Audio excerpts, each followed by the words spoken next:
Nós precisamos de colocar o paciente num grau de periculosidade para uma determinada patologia. Esses pacientes são os pacientes usuários da rede pública de saúde que possuem algumas doenças, alguma patologia crônica, em específico, na nossa situação, que é o Centro de Atendimento de Doenças Crônicas, diabetes, hipertensão, doença renal crônica.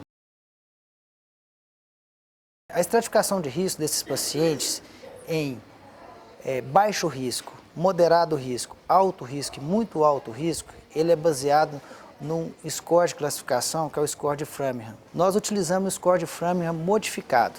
O score de Framingham modificado, ele é quase que o mesmo score de Framingham, porém com algumas modificações preconizadas por um estudo da Agostini.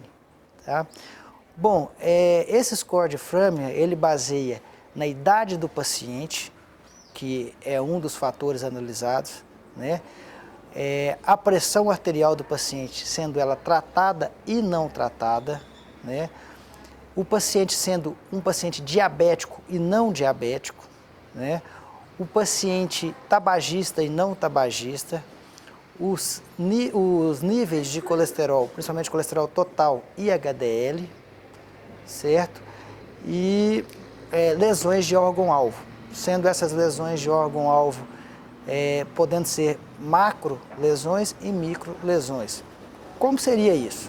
Por exemplo, um paciente com insuficiência renal microvascular ou macrovascular, por exemplo, você já obtiver a microalbuminúria desse paciente, ou se é um paciente que já está em diálise, isso muda muito os códigos de estratificação desse paciente, né?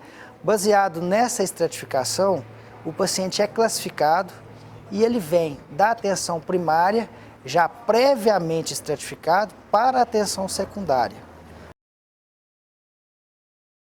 Muitas das vezes esse paciente está esquecido, está perdido dentro da casa dele, sem a menor condição e sem o menor auxílio. Ele está lá com um estágio de diabetes extremamente avançado e muitas das vezes sem a medicação adequada. Então, a partir daí, mesmo a agente comunitário de saúde detectando aquele paciente, muitas das vezes simplesmente ele procura a unidade de atenção primária com uma ferida no pé. Você vai olhar, esse paciente é diabético há mais de 5 anos, com pouca medicação. A estratificação de risco ela é feita na atenção primária. Ele detectou esse paciente, o médico ele tem que estar apto a classificar esse paciente por Framingham, tá? Juntamente com seus exames básicos, que são exame de colesterol, exame de glicose, hemoglobina glicada e assim por diante. E o mais simples, né? O exame físico do paciente, medir a pressão, fazer o exame físico desse paciente.